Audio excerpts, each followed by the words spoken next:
السلام عليكم ورحمة الله وبركاته. اليوم ان شاء الله غادي ندير معكم واحد التحليه اللي كتجي زوينه ديال هذا الوقت ديال هذا البرد، اللي غنحتاجو فيها سكينجبير عرق، يعني سكينجبير خضر كيف ما كتشوفوا، وغنحتاجو حامضه من بعد ما غسلتها بالقشور ديالها، غنطحنها بالقشور ديالها، وتقريبا نص سيطرو ديال الماء بارد من الروبيني، جوج كيسان واحد شويه، المهم تقريبا نص سيطرو. غنشدو هذا الماء غادي نخويوه في الخلاط الكهربائي، وغادي نزيدو عليه الحامضه من بعد ما غنحيدو لها العظام ديالها، وغنخليوها بالقشور ديالها، وغنديرو هاد سكينجبير حتى هو غادي نزيدو وغادي نطحنو. ومن بعد ما غادي نطحنو غندير معكم المرحله الثانيه. خليكم بالنسبه للمرحله الثانيه، من بعد ما طحنا الحامض والسكينجبير مع نص سيطرو ديال الماء بدون السكر، هو هذا كنصفيوه كيعطينا هذا اللون الاصفر البارد او الفاتح. غادي نزيدو عليه 3 ملاعق كبار ديال السكر سنيده، يعني السكر خشن اللي ما تياكلش السكر او فيه السكر يتفادى يعني سنيده ما يديرهاش. وغنزيد عليه، عفوا هذا غنخليه هو الاخر، غادي نزيد عليه 2 ملاعق كبار ديال الشوفان مطحون، الشوفان مطحون محمر ومطحون 2 ملاعق. وغنزيدو عليه باش يكون ان شاء الله صحي، غنزيدو عليه 5 تمرات يعني بالفرد، يعني التمور بالفرد، يعني 1 2 1 3 4 5، المهم بالفرد. هادو 5 تمرات غادي نحيدو لهم العظم ديالهم وغادي نزيدوهم.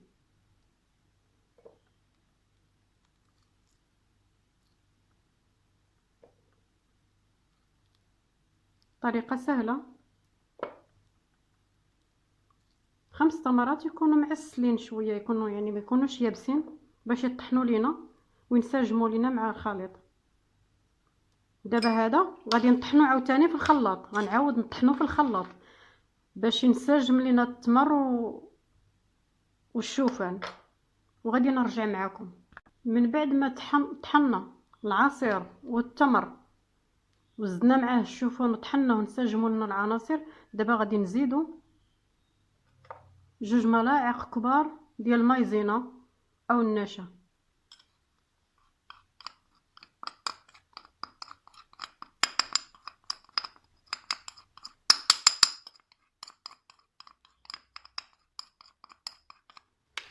وغنخلط الخليط ديالي كيف ما كتشوفوا.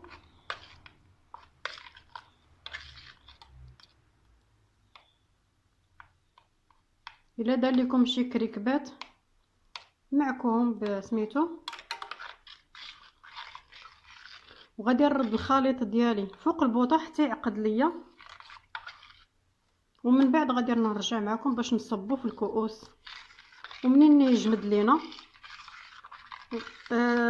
يعني التزيين على حسب الاختيار كيف ما بغيتو. دابا غادي نردو فوق البوطه حتى يعقد ليا ونرجع معكم. من بعد ما تقال لينا كيف ما كتشوفوا، دابا غادي نخويوه في الكيسان. كيف ما كتشوفوا جاوني 3 الكؤوس، وتزيين على حسب الاختيار. انا غنديرها شويه ديال الشكلاط،